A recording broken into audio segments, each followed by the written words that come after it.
Allahumma salli ala Sayyidina Muhammad wa ala ali Sayyidina Muhammad. Alhamdulillah, kembali lagi dalam Assalamualaikum. Kita teruskan program kita pada pagi ini. Tadi kita dah banyak dapat ilmu dengan Ustaz, dan kita teruskan dengan munakahat asas rumah tangga. Tak lain dan tak bukan, kita akan bersama dengan Fadil Ustaz Muhammad Sabri Nordin, Ketua Pegawai Eksekutif Yayasan Ad-Din. Assalamualaikum Ustaz. Waalaikumsalam warahmatullahi wabarakatuh. Alhamdulillah, jumpa lagi kita. Alhamdulillah. Dah sarapan belum? Wah, tak sempat Ustaz. Tak sempat lagi dah. Baik Ustaz, kita nak teruskan kita punya program dengan topik kita, ilmu kita pada pagi ni Ustaz. Tapi sebelum tu mungkin Ustaz boleh berikan sedikit ulang kaji kepada kami yang bersama-sama untuk menuntut ilmu berkenaan dengan munakahat ni. Dan Ustaz, kita teruskan dengan kita punya topik kita minggu ini, membayar fidyah ni.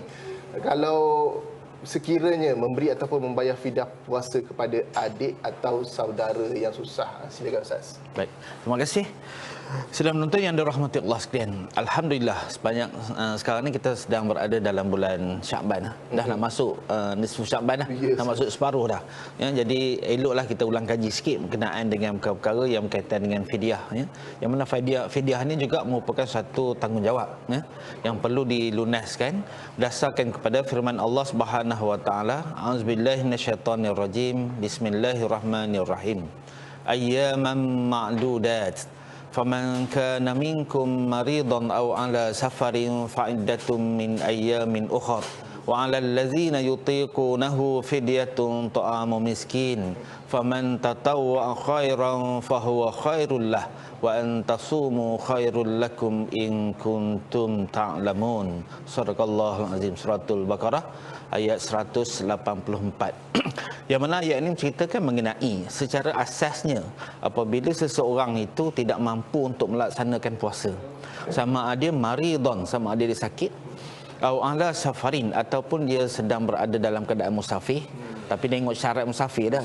Ya, dari masjid negara nak mari ke studio ni nak buka puasa tu tak mahu lah. Dia sekurang-kurangnya daripada 2 marhalah, ya, lebih daripada 2 marhalah diharuskan baginya untuk berbuka puasa, walaupun R&R banyak, walaupun highway dah luas dan sebagainya, supaya perjalanan tadi makin singkat, tapi keharusan itu masih lagi diberikan ataupun sebagai hadiah daripada Allah Subhanahu wa taala kepada kita. Kalau dulu nak pergi ke Mekah jauh no ya, 3 bulan. Saya ingat ayah saya nak pergi ke Mekah 3 bulan naik kapal.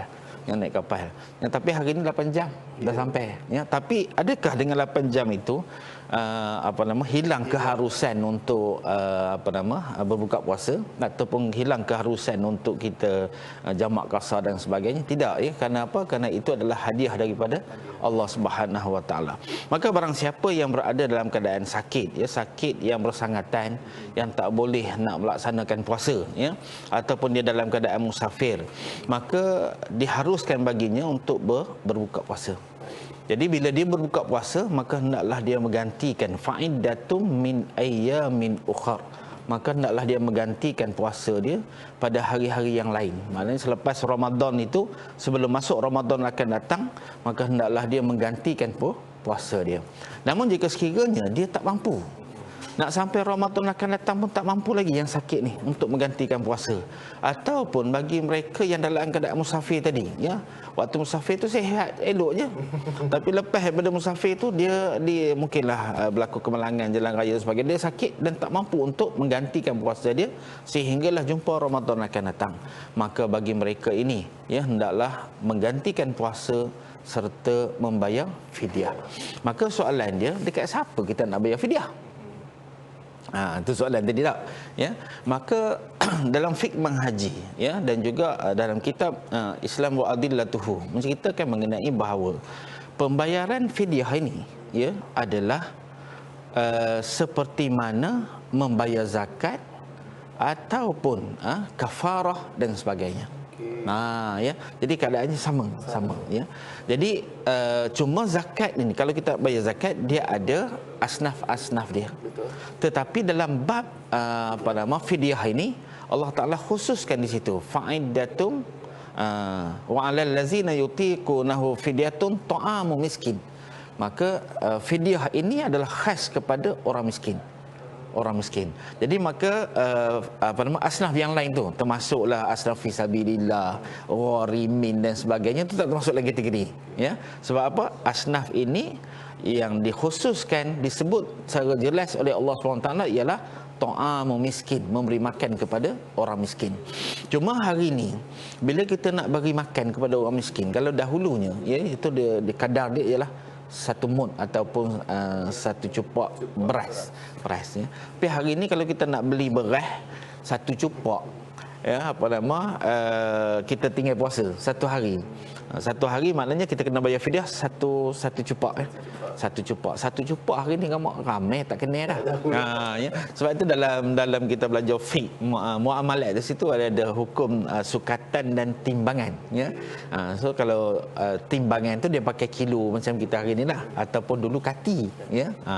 Tapi kalau sukatan ini itulah dia ada satu cupak, ya, satu gantang dan sebagainya. Itu bab sukatan. Hari ni gamak anak-anak kita tak kena dah cupak rupa mana. Jadi satu cupak tu kalau nak ditukarkan kepada gram, berapa gram, ya? Iaitulah satu cupak ni bersamaan dengan 600 gram. 600 gram kalau dulu satu kati lah. Oi, panjang pula kira bercara je tu. Okay. Jadi dia mengikut kadar beras setempat. Okay. Jadi minggu sudah saya cek di wilayah Persekutuan, satu cupak ini bersamaan dengan RM4. Di wilayah Persekutuan. Tapi negeri Perak malam tadi kita semak masih lagi RM1.90. Jadi maknanya kalaulah kita ada meninggalkan puasa dan nak masuk Ramadan ini lagi 2 minggu lagi nak masuk, ya. Tak sempat lagi ganti ni. Masih lagi terbaring kat hospital, tak sempat. Masuk je Ramadan, maka ketika itu wajiblah bagi kita untuk membayar fidyahnya tadi. Okey. Fidyah dia ada berbeza. Okey nah. Bila kita nak beri kepada asnaf, ta'amu miskin, memberikan makan kepada fakir miskinnya tadi, adakah boleh, ya, kita nak berikan fidyah tadi kepada adik-beradik kita, saudara mara kita, yang mana mereka ini memang berada dalam keadaan miskin. Cuma di sini kita perlu faham bahawa di dalam kita nak memberikan zakat, kafarah dan sebagainya, perlulah kita ketahui bahawa orang-orang yang wajib kita memberi zakat bukanlah kepada saudara yang terdekat, sama ada dari sudut furuknya ataupun dari sudut usulnya. Apa itu furuk, apa itu usul? Ya, usul ni maknanya asal kejadian kita, mak ayah kita lah. Mak ayah, kemudian mak kepada ayah kepada ayah kita panggil atuk. Ya, ayah kepada mak kita panggil atuk juga, ya. Mak kepada ayah kita nenek. Okey, mak kepada atuk kita panggil mak kepada atuk moyang. Okey, mak kepada moyang terbanyak. Orang Jawa ada silah dia. Orang Jawa dia panggil buyut. Betul, orang Jawa ada kat sini buyut. Buyut, ya. Kita lain tak ada. Ya, lepas moyang, monyet dia pergi. Baik, itu dipanggilkan sebagai usul. Usul, ya. Maka usul-usul ini adalah tanggungjawab kita. Apabila ibu dan ayah kita tak ada kemampuan dan sebagainya, maka tanggungjawab kita sebagai anak menjaga mereka, memberikan nafkah kepada mereka. Begitu juga dengan usul. Usul ni apa dia? Ialah anak, cucu, cicit sampai ke bawah. Dan mereka juga adalah merupakan tanggungjawab kita. Maka dalam nak memberikan zakat, kafarah dan juga fidyah ini tak boleh beri kepada mereka.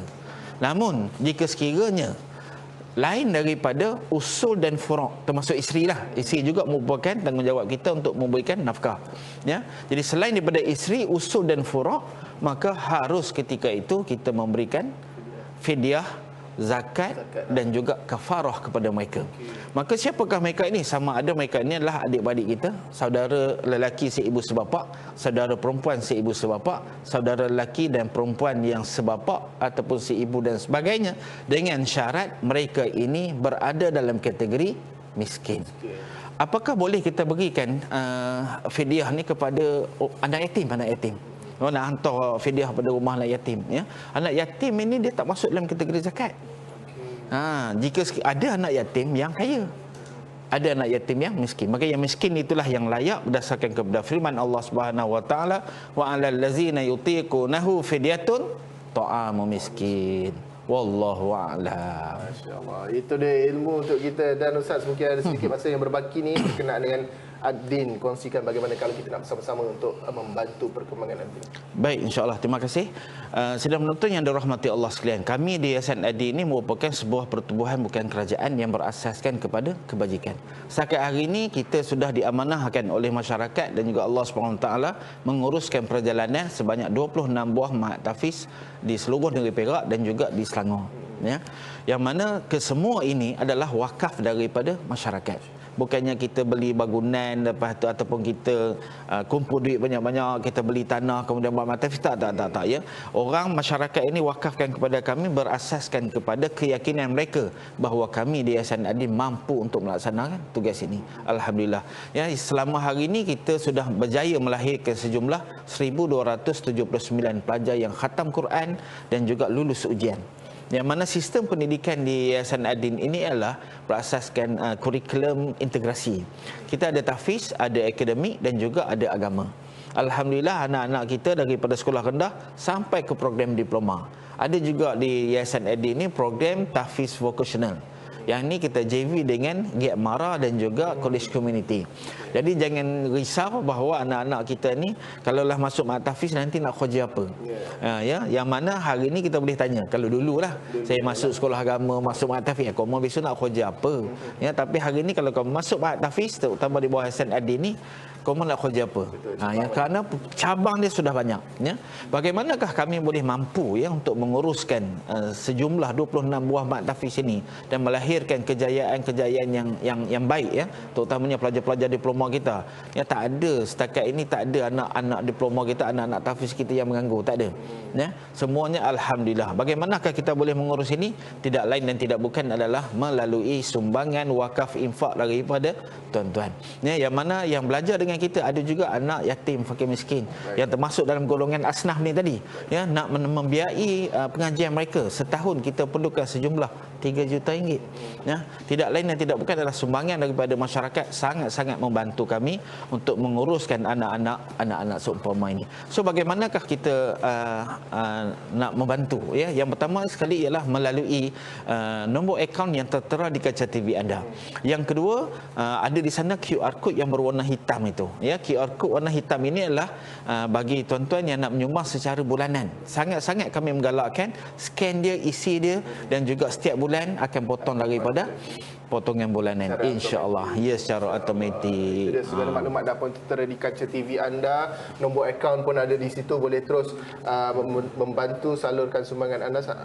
Ini orang kata bantuan untuk kita sama-sama mengembangkan lagi pusat ilmu, insya-Allah. Kita ucapkan jutaan terima kasih kepada Ustaz Muhammad Sabrinuddin, Ketua Pegawai Eksekutif Yayasan Ad-Din pagi ini, insya-Allah bersama dengan kita. Alhamdulillah. Baik, insya-Allah sama-sama. Mudah-mudahan dimudahkan segala urusan dan kepada anda teruskan bersama kami. Kita jumpa lagi selepas ni, berhenti berehat dulu seketika. Assalamualaikum. Waalaikumsalam.